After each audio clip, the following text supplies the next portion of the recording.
3.5 billion people just became part of the global crypto ecosystem, and most of them haven't even realized it yet. When you combine the active users of Facebook, Instagram, and WhatsApp, Meta controls the primary communication layer for roughly 40% of the human population. Meta recently announced they will begin paying their creator base in USDC, a cryptocurrency integrated directly through the Stripe payment network.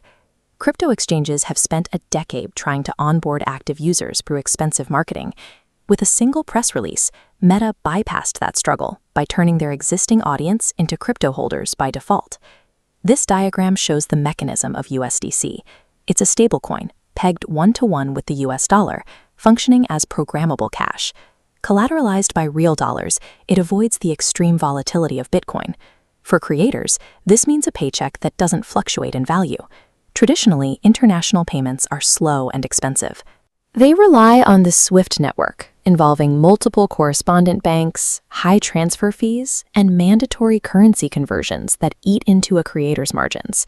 The new USDC pipeline removes these intermediaries. It allows Meta to send value globally and near instantly, settling the transaction on a digital ledger rather than through a series of bank branches. By moving this pilot program forward, Meta is establishing a secondary financial track that operates independently of traditional banking hours and borders. This isn't Meta's first attempt at digital finance. In 2019, Mark Zuckerberg tried to launch a proprietary global currency called Libra. The response was immediate regulatory pushback.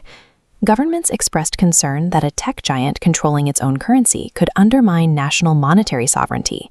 Libra was eventually dismantled after facing a European ban and heavy objections from the International Monetary Fund. The new strategy is more subtle. Instead of creating a new currency, Meta is using an established one. They aren't asking users to buy into a corporate coin, they are simply distributing a dollar-backed asset. Because they couldn't get permission to build the internet's currency, they have pivoted to using the existing crypto infrastructure to achieve the same result.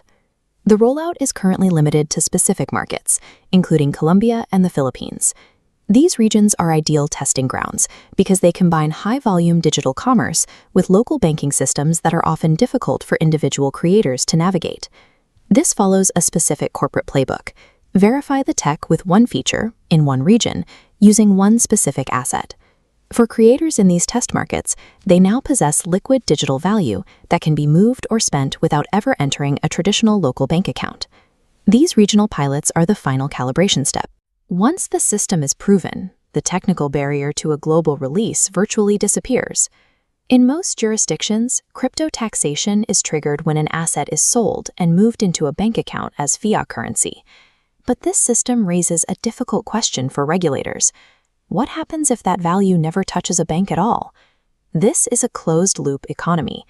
A creator earns USDC and keeps it in a digital wallet. They can then use that same USDC to pay for service ads back from Meta. In this loop, traditional banks are isolated. Once creators hold USDC in a digital wallet, they have immediate access to the broader crypto market. They can move that value to an exchange to swap for assets that offer higher potential growth. This creates frictionless access to the rest of the ecosystem. By distributing USDC, Meta is giving millions of people the starting capital to move into assets like Bitcoin with just a few clicks. This creates a new competitive standard. Platforms like YouTube and Snapchat may eventually feel the pressure to offer similar payouts just to keep their creators from migrating to Meta's faster, more liquid system. This shift is already visible on platforms like Telegram, which already provides integrated crypto services to its billion-plus users. Meta's move is a signal that the creator class is moving toward financial independence from traditional banks. Which tech giant do you believe will be the next to adopt digital assets? Let us know in the comments.